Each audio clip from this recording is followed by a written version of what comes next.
जय श्री श्याम। क्रांति उड़ीसा मीडिया में आपका स्वागत है। मैं हूं नंदकिशोर जोशी।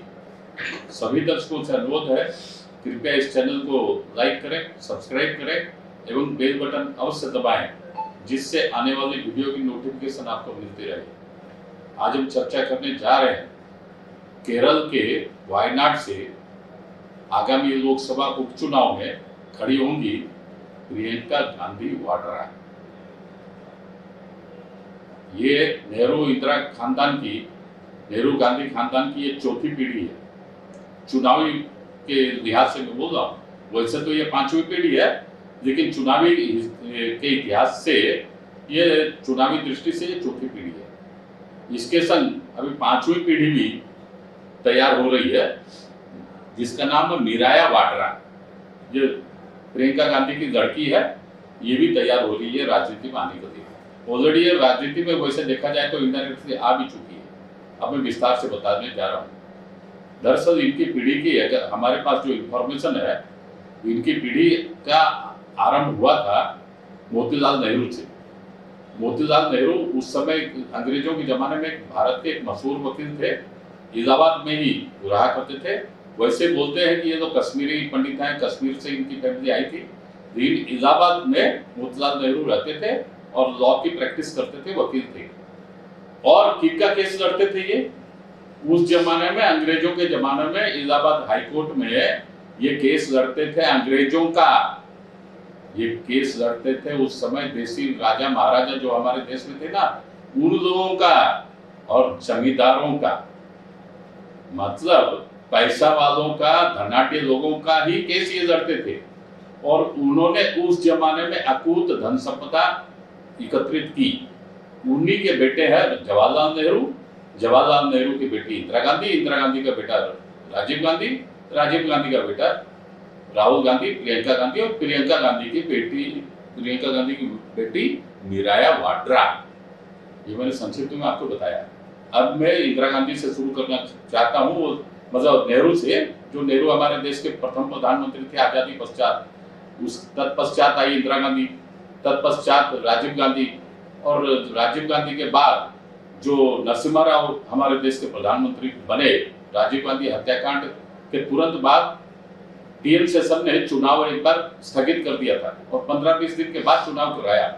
उसमें राजीव गांधी के डेथ के पश्चात कांग्रेस के प्रति लहर उमड़ पड़ी, सिंपैथी लहर। हमारा देश तो सिंपैथी में चलता है, इमोशनल है हम लोग सब भारतीय लोग। तो चूंकि राजीव गांधी की हत्या हो गई थी तमिलनाडु में, तो उस चुनाव में, जो स्थगित हुए चुनाव में, कांग्रेस को, माने पूरी मेजोरिटी तो नहीं आई, लेकिन मेजोरिटी के आसपास कांग्रेस पहुंच गई थी और नरसिम्हा राव उस समय प्रधानमंत्री बने। अब मैं बता रहा हूँ बहुत दिलचस्प बात। उसी समय जो 91 से 96 में जो नरसिम्हा राव हमारे देश के प्रधानमंत्री थे, उसी 5 साल के पीरियड के दौरान प्रियंका गांधी वाड्रा की रॉबर्ट वाड्रा से शादी हुई थी दिल्ली में। और ये जो मैडम है सोनिया गांधी, ये सोनिया गांधी मैडम ने पीवी नरसिम्हा राव उस समय हमारे देश के प्रधानमंत्री थे एवं अखिल भारतीय कांग्रेस कमेटी के प्रेसिडेंट भी थे। लेकिन सोनिया गांधी ने नरसिम्हा राव को अपनी बेटी प्रियंका वाड्रा के शादी समारोह में आमंत्रित नहीं की। दिल्ली में शादी हुई है और प्रियंका गांधी की वेडिंग सेरेमनी में नरसिम्हा राव को निमंत्रण नहीं मिला, जो हमारे देश के प्रधानमंत्री थे एवं कांग्रेस कमेटी के ऑल इंडिया के प्रेसिडेंट थे। इससे साफ साफ मालूम होता है कि सोनिया गांधी की आंख की किरकिरी थे नरसिम्हा राव। नरसिम्हा राव को फिर वो जब उनकी मौत हुई, कैसे कैसे ये जो कांग्रेस वाले उनके पार्थिव शरीर को भी कांग्रेस कार्यालय में जाने नहीं दिए, जिन्होंने हमारे देश को सुचारू रूप से 5 साल चलाया, जो ऑल इंडिया कांग्रेस कमेटी के प्रेसिडेंट भी रहे, उनके पार्थिव शरीर को कांग्रेस कार्यालय में 24 अकबर रोड दिल्ली में पार्थिव शरीर को ढुकने नहीं दिया सोनिया गांधी ने। एवं ये भी शर्त रख दी कि दिल्ली में इनका दाह संस्कार नहीं होना चाहिए। तत्पश्चात उनका पार्थिव शरीर गया हैदराबाद, वहां हमारे स्वर्गीय प्रधानमंत्री नरसिम्हा राव की पार्थिव शरीर वहां पहुंचाई गई एवं वहां पर उनका दाह संस्कार हुआ। इतनी घृणा ये सोनिया गांधी, राहुल गांधी, प्रियंका गांधी, इन लोगों में भरी पड़ी है दूसरों के खिलाफ, इवन कांग्रेस वालों के खिलाफ। मैं दूसरी पार्टी की नहीं बात बोल रहा हूँ, कांग्रेस पार्टी माने कांग्रेस में दूसरे नेताओं के खिलाफ। अब मैं आ रहा हूँ, ये जो प्रियंका गांधी, राहुल गांधी तो ये पप्पू है, ये सब कोई जानते हैं कि ये पप्पू है। जब जब ये विदेश जाता है भारत के विरुद्ध में गाता रहता है, भारत विरोधी अभियान में ही जाता है और भारत के विरुद्ध में गाता है। वहां से जॉर्ज सोरोस से फंड लेता है, CIA से लेता है, ये बात सबको मालूम है। ये अब कोई लुकी छिपी बात नहीं है भारत वर्ष में। अब मैं प्रियंका गांधी के ऊपर फोकस करूंगा। प्रियंका गांधी चूंकि अभी वायनाड से लोकसभा उपचुनाव में खड़ी हो रही है, अगले महीना नवंबर में लोकसभा का उपचुनाव है केरल के वायनाड में। वायनाड ही क्यों? इनके भाई ने, राहुल गांधी ने वायनाड ही क्यों चुना था पिछले लोकसभा चुनाव में? फिर इस बार भी जीते हैं। इस बार जीत के जो रायबरेली से जो जीते हैं, तो दोनों में से एक सीट को छोड़ना पड़ा, तो उन्होंने वायनाड छोड़ दिया। और वायनाड की क्या विशेषता है? वायनाड की विशेषता यह है कि वहां पर जिहादी मेंटालिटी के लोगों की संख्या, जिहादी वाले जो लोग सब हैं, छोटा पजामा वाले, उन लोगों की संख्या 50% से ज्यादा है। इसके अलावा क्रिश्चियन लोगों की भी संख्या बड़ी संख्या है, हिंदुओं की संख्या काफी कम है वहां पर वायनाड लोकसभा चुनाव क्षेत्र में। ये एक बात है। उसी के चलते राहुल गांधी भी, उनको एक सेफ कॉन्स्टिट्यूंसी चाहिए थी आज से 6 साल के नीचे, उन्होंने वही लोकसभा चुनाव क्षेत्र चुना केरल में, जहां पर मतलब जिहादी लोग ज्यादा संख्या में रहते हैं, वहीं पर वो गए। अब और एक बात, और उस वही सीट खाली की, अभी प्रियंका गांधी वहीं जाएगी खड़ी होने के लिए। और एक बात मैं बता रहा हूँ, वायनाड की और एक विशेषता, आज से करीब 6-7 साल पहले या 8 साल पहले वहां पर केरल में एक बछड़े की, गाय का जो बेटा होता है ना, बछड़ा हम लोग बोलते हैं, वो बछड़े की सरेआम, क्योंकि हमारे भारत में सरेआम गोहत्या या गोवंश हत्या बहुत सारे राज्यों में बैन है, लेकिन केरल में बैन नहीं है। केरल में बीफ खाना, बहुत लोग बीफ खाते हैं वहां पर, इसलिए वहां की जो सरकार है, जब से सरकार वहां से, केरल का जब से जन्म हुआ आजाद भारत में, तब से क्या तो कांग्रेस की सरकार वहां रही है, UDF या नहीं तो LDF, और दोनों ही की माइंडसेट एक ही है। तो केरल में गोहत्या बंदी नहीं है। इसी के अनुरूप वहां पर एक कांग्रेस कार्यकर्ताओं की छोटी मोटी मीटिंग में एक बछड़े को लाया गया, लाइव टेलीकास्ट, मैंने खुद भी देखा, वो लाइव, कुछ साल पहले की बात है, शायद 6-7 साल पहले की, लाइव टेलीकास्ट दिखाया गया, एक बछड़े को लाया गया एवं युवा कांग्रेस के कार्यकर्ता ने बछड़े की दिन दहाड़े दोपहर में सड़क के ऊपर हत्या की, वध किया बछड़े का। तत्पश्चात उसके मांस को, मतलब बीफ को, वहां पर कार्यकर्ताओं में आपस में बांटा गया। वही वायनाड क्षेत्र है, और उसी वायनाड क्षेत्र से यहाँ पर अभी मैडम जो है प्रियंका गांधी वाड्रा वहीं से खड़ी होने जा रही है। अब ये प्रियंका गांधी वाड्रा की और भी मैं बात बता रहा हूँ, ये वही प्रियंका गांधी वाड्रा है जो यूपी के चुनाव में आज से करीब 3 साल पहले जो यूपी विधानसभा का चुनाव हुआ था, वहां पर मतलब ऑल इंडिया कांग्रेस कमेटी की जनरल सेक्रेटरी के हिसाब से वो यूपी की इंचार्ज थी। पूरा भारतवर्ष में उनको एक ही स्टेट दिया गया था इंचार्ज के तौर पर, वो था यूपी। और यूपी में उन्होंने एक स्लोगन दिया था, लड़की हूं लड़ सकती हूं, लड़की हूं लड़ सकती हूं। और उन्होंने 10 सिलेक्टेड लड़कियों को पोस्टर गर्ल के रूप में पेश किया यूपी के चुनावी मैदान में वोटरों के सामने। और जब वो पोस्टर वहां पर लगे, पोस्टर लगने के समय में ही 3-4 लड़कियों ने छोड़ दिया कि नहीं, हम लोगों को कांग्रेस से कोई लेना देना नहीं है, वो हम लोग ऐसे ही चले गए थे, भूल हो गई, हम लोग का कोई इलेक्शन से, राजनीति से, कांग्रेस से कोई लेना देना नहीं। लास्ट में इतनी बेइज्जती हुई कांग्रेस पार्टी चुनाव पश्चात काउंटिंग में, 425 सीट वाली यूपी विधानसभा में कुल में पाई 3 सीट, कांग्रेस पार्टी कुल में पाई थी 3, लड़ी थी तो करीब 400, मेरे एग्जैक्ट फिगर याद नहीं है, शायद 450 सीट के आसपास में लड़ी थी, 450 के शायद लड़ी थी, और पाई कुल में 3 सीट। और संपूर्ण रूप से यूपी विधानसभा का वो चुनाव आज से करीब जो 3 साल पहले हुआ, वो संपूर्ण रूप से यूपी कांग्रेस ने प्रियंका गांधी वाड्रा के नेतृत्व में ही लड़ा और यूपी में उनको मिली 3 सीट। वही सेम प्रियंका गांधी वाड्रा अभी वायनाड में गई है और वहां से चुनाव लड़ेंगी।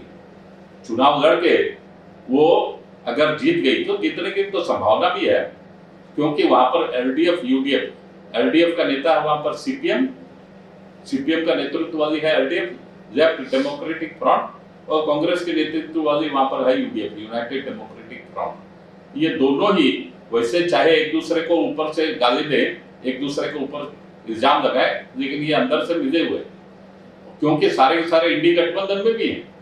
यूडीएफ वाले, एलडीएफ वाले सारे के सारे इंडी गठबंधन में है और एक दूसरे को वहां पर केवल लोगों को बेवकूफ बनाने के लिए एक दूसरे को चुनावी समय गाली देते रहते हैं। वास्तव में अंदर में हैंड इन ग्लोव्स मिले हुए हैं।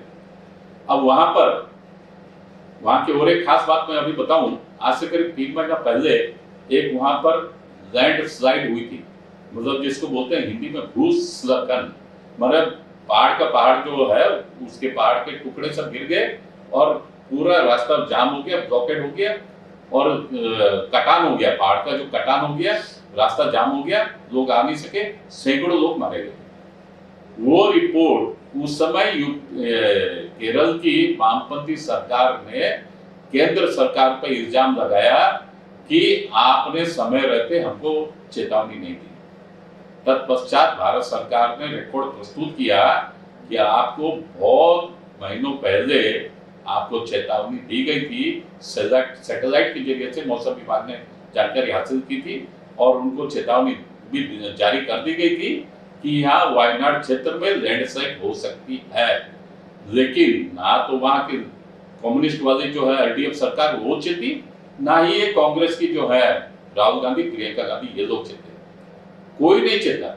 और भारत सरकार ने समय पर सारी सुविधा जो होती है आपदा प्रबंधन के तहत, वो सब के सब सुविधा भी वहां पर जुटाई है। सैकड़ों आदमी मर गए तो उसमें क्या उपाय भी क्या है, लेकिन बाकी वहां के लोग जो जीवित थे उनको बचाने में, उनको सुरक्षित जगह पहुंचाने में और खाद्य पेय की व्यवस्था सब भारत सरकार ने समय अनुसार की।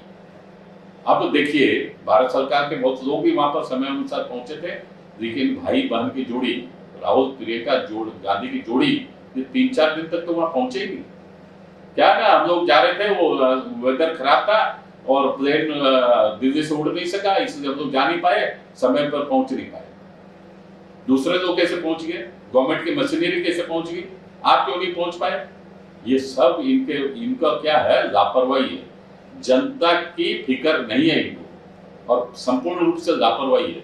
जनता का भला हो ये तो चाहते ही नहीं है, ये लोग केवल अपने परिवार का भला हो, कैसे हो, यही चाहते हैं। अब मजे की बात और देखिए कि 3 साल पहले, 2.5-3 साल पहले यही जो राहुल गांधी है, पप्पू, इन्होंने एक भारत जोड़ो यात्रा के नाम से नोटंकी की थी और केरल से कन्याकुमारी से गए थे वहां पर कश्मीर। उसी दरमियान राजस्थान में जयपुर में इनकी पदयात्रा जब पहुंची, उस पदयात्रा में हमने फोटो भी दी है, आप लोग देख लीजिएगा। उस पदयात्रा में एक तरफ बाईं तरफ है प्रियंका गांधी वाड्रा, बीच में राहुल गांधी, तत्पश्चात राहुल गांधी की भांजी अर्थात प्रियंका गांधी वाड्रा की बेटी जिसका नाम है मिराया वाड्रा, और उसके बाजू में खड़े हैं रॉबर्ट वाड्रा। अब देखिए, 2.5-3 साल पहले ये चुनावी पदयात्रा में शामिल हो गई है मिराया वाड्रा। अब ये मिराया वाड्रा, मेरे को लगता है कि अब आने वाले किसी उपचुनाव में या विधानसभा में तो लोग खड़े होंगे नहीं, क्योंकि ये लोग नेशनल फिगर है ना, राष्ट्रीय नेतृत्व है इनके पास और इनका तो ये लोग राष्ट्रीय नेता है, ये लोग विधानसभा में खड़े होंगे नहीं। मिराया वाड्रा अभी उसकी तैयारी चल रही है, कभी भी किसी समय हम लोग सुन सकते हैं कि ऑल इंडिया कांग्रेस कमेटी की तरफ से कि ये यूथ कांग्रेस की प्रेसिडेंट हो गई है या ऑल इंडिया कांग्रेस कमेटी की जनरल सेक्रेटरी हो गई है। इनको भी तैयार किया जा रहा है धीरे धीरे, आस्ते आस्ते। 2.5 साल पहले इनका पदार्पण हो चुका है राजनीतिक मैदान में। इस तरह 5 पीढ़ी हमारे देश में राहुल, ये जो नेहरू इंदिरा गांधी खानदान हमारे देश में इन लोगों ने शासन किया। आजादी के पश्चात करीब 55-60 साल तक इनका शासन रहा।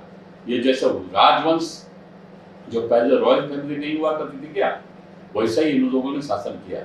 और इनके शासन की भूख, इनके भ्रष्टाचार की भूख आज तक नहीं मिटी है। 5वीं पीढ़ी अभी मैदान में आ रही है। लेकिन आगामी जो चुनाव जो होगा बड़ा टफ होने जा रहा है प्रियंका गांधी वाड्रा, ऐसी उम्मीद है। और अगर प्रियंका गांधी तो जीतने की संभावना फिर भी, और अगर वो पहुंच गई लोकसभा में, तब तो जैसे हम लोग इतिहास में पढ़ते हैं कि कैसे कैसे मुगलों के खानदान में होता था गद्दी पर बैठने के लिए एक दूसरे को मारते थे, कूटते थे, वैसा भी शायद हो सकता है नजारा कि राहुल और प्रियंका में खुली जंग हो जाए। अंदर अंदर तो इनमें जंग है, हम लोगों के पास रिपोर्ट भी आती रहती है। लेकिन अब धीरे धीरे चुनावी जंग, मतलब सिंहासन के ऊपर कौन बैठेगा, कौन आगे जाएगा, कौन पीछे रहेगा, ये जंग भी छिड़ सकती है। ठीक है, हम लोग भी देखते हैं आने वाले समय में नवंबर में जो चुनाव, उसकी इंतजार में है।